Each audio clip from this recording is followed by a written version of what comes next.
Bonjour à tous. Ici, on va encore voir comment trouver l'équation de la tangente d'une courbe. La même chose. Je vous en rappelle encore. L'équation d'une tangente, c'est y est égal à mx plus b. Et m, c'est la dérivée. Donc, je vous la rappelle encore une fois. Le m, c'est la dérivée. La pente, c'est la dérivée. Donc, première étape, qu'est-ce que je dois faire? Trouver la dérivée. Trouver la dérivée.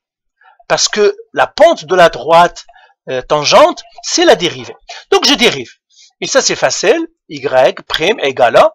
Ça, ce sont des termes. Donc, je dois dériver chacun tout seul. C'est un polynôme, c'est facile. Donc, ça mettrait 3 fois 4, c'est 12. X au cube.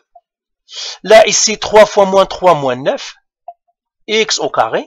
Et la dérivée de plus 2, c'est 0. Pourquoi? Parce que c'est une constante. Une fois que j'ai trouvé la dérivée, maintenant, je peux trouver la pente. Ça veut dire que je peux trouver M. Donc, 2, trouver la pente. Trouver M. Et M, c'est quoi? C'est la dérivée. Donc, je ne le répéterai pas assez. La pente de la tangente, c'est la dérivée. Donc là, tout simplement, qu'est-ce que je vais faire? Ben, je connais déjà x. X est égal à moins 1. Et maintenant, je peux calculer mon m. M, c'est la dérivée. Ça veut dire est égal à y'. Et à la place du x, je mets le moins 1. Donc, je ferai 2 moins 1 au cube moins 9 fois moins 1 au carré. Et ça me donne quoi? En fait, ça me donne moins 3. Tout simplement, vous le pétonnez. Donc, j'ai trouvé le m. C'est-à-dire que j'ai trouvé la pente. M, elle est égale à moins 3. Alors, j'efface tout ça pour que j'ai un peu d'espace pour écrire. M est égal à moins 3. J'ai trouvé déjà la pente. M égale à moins 3. Maintenant, qu'est-ce que je dois trouver? Je dois trouver le B. Parce qu'il me demande de trouver l'équation de la droite. Alors, pour trouver B, j'ai besoin d'un point. Alors, qu'est-ce que je dois faire? Tout simplement, je calcule Y. Trouver un point. Trouver le point Y. J'ai son x, mais je n'ai pas. Donc, je connais que x est égal à moins 1. Et bien, tout simplement, qu'est-ce que je vais faire ici? Dans la fonction ici, je remplace x par moins 1. Donc, j'écris y égale à 3. Attention, pour trouver le y, je dois remplacer dans la fonction originale. Pour trouver la pente, je dois remplacer le x dans la dérivée. Donc, faites attention à ça. Il y a plusieurs qui se trompent, mais c'est ça. C'est moins 1 exposant 4, moins 3 fois moins 1 exposant 3, plus 2.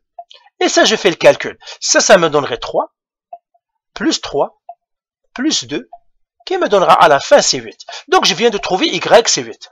Donc, j'écris ici y, elle est égale à 8. Donc, j'ai mon point maintenant. J'ai moins 1 et 8. Le x est moins 1 et le y est 8. Maintenant, je peux trouver le b. D'accord? Si y est égal à mx plus b, donc je vais trouver b maintenant. Donc, j'écris ici 4, trouver b.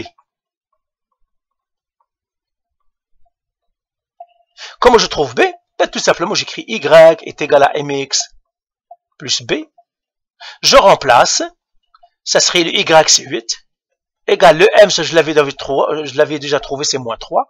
Fois le x c'est moins 1. Plus le b. Et là, ça me donnerait 8 est égal moins 3 fois moins 1, ça fait 3, plus b. Je passe le 3 de l'autre côté, et bien j'isole le b. B, ça me donnerait 5. Ben voilà, j'ai trouvé b. Alors, je l'écris ici. B, elle est égale à 5. Donc, j'efface tout ça. Vous, bien sûr, vous avez. Hein. Donc, j'écris B égale à 5. Et maintenant, j'écris l'équation de ma droite, de ma tangente. Équation de la tangente. Tangente. Y égale. Le M, c'est moins 3, X. Plus le 5, c'est B. Voilà l'équation de ma tangente. N'oubliez pas toujours. La pente, c'est la tangente. Très important à savoir. Allez, bye.